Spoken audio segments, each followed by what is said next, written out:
सोचिए दुनिया की दो सुपर पावर्स एक कमरे में बैठती हैं और पिज्जा के स्लाइस की तरह देशों की अदला बदली करने की बात करती हैं। प्रस्ताव ये कि एक देश तुम रख लो और बदले में दूसरा देश हमें दे दो। सुनने में ये किसी फिल्म की कहानी लगती है, लेकिन 2019 में अमेरिका और रूस के बीच एक ऐसा ही गुप्त सौदा, एक सीक्रेट डील ऑफर हुई थी। व्लादिमीर पुतिन का रूस अमेरिका को वेनेजुएला सौंपने को तैयार था, लेकिन उसकी एक बहुत बड़ी कीमत थी और वो कीमत थी यूक्रेन। क्या थी ये पूरी इनसाइड स्टोरी? और आज जब वेनेजुएला के निकोलस मदुरो को अमेरिका ने पकड़ लिया है तो ये पुरानी बात क्यों और डरावनी हो गई है, आज इसी पर बात करेंगे। नमस्कार, मैं हूं सिद्धार्थ प्रकाश। बात 2019 की है। डोनाल्ड ट्रंप अमेरिका के राष्ट्रपति थे और रूस अपनी चालें चल रहा था। व्हाइट हाउस की पूर्व सलाहकार फियोना हिल ने एक बहुत बड़ा खुलासा किया है। उनके मुताबिक उस वक्त रूसी अधिकारियों ने अमेरिका को एक बहुत ही अजीबोगरीब प्रस्ताव दिया था।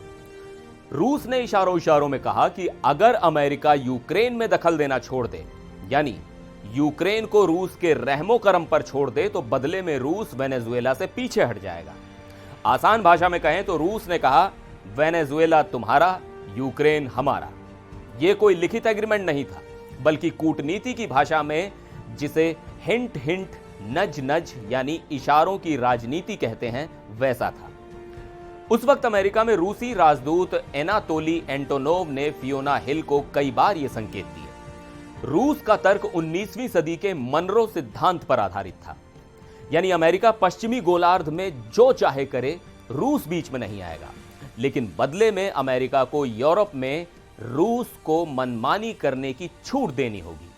उस वक्त यानी 2019 में ट्रंप ने फियोना हिल को मॉस्को भेजा था यह बताने के लिए कि यूक्रेन और वेनेजुएला का आपस में कोई लेना देना नहीं है। उस समय अमेरिका वेनेजुएला के विपक्षी नेता जुआन गुआइडो का समर्थन कर रहा था और किसी ने रूस के इस एक्सचेंज ऑफर में दिलचस्पी नहीं दिखाई। लेकिन अब 7 साल बाद 2026 में तस्वीर पूरी तरह बदल चुकी है। अमेरिका ने खुफिया ऑपरेशन में वेनेजुएला के राष्ट्रपति निकोलस मदुरो को पकड़ लिया। अमेरिका अब खुलकर कह रहा है कि वो वेनेजुएला की पॉलिसी चलाएगा। ट्रंप ने ग्रीनलैंड और कोलंबिया को लेकर भी कड़े तेवर दिखाए हैं। फियोना हिल का कहना है कि आज के हालात देखकर पुतिन का रूस बहुत खुश होगा। क्यों? क्योंकि यह साबित करता है कि माइट मेक्स राइट, यानी जिसकी लाठी उसकी भैंस। खतरा यह है कि अमेरिका का वेनेजुएला में यह एक्शन रूस को यूक्रेन में अपनी मनमानी करने का बहाना दे सकता है। रूस कह सकता है कि जब अमेरिका एक देश की सरकार को हटाकर वहां कब्जा कर सकता है तो हम अपनी सीमाओं पर ऐसा क्यों नहीं कर सकते। इसे कहते हैं स्फीयर्स ऑफ इन्फ्लुएंस, यानी प्रभाव के क्षेत्र बांट लेना, जो छोटे देशों की आजादी के लिए सबसे बड़ा खतरा है। मदुरो को पकड़ने की अमेरिकी कार्रवाई को रूस ने आक्रामकता बताया है, लेकिन अंदर खाने शायद वो खुश है कि उन्हें अपनी चाल चलने का एक और मौका मिल गया।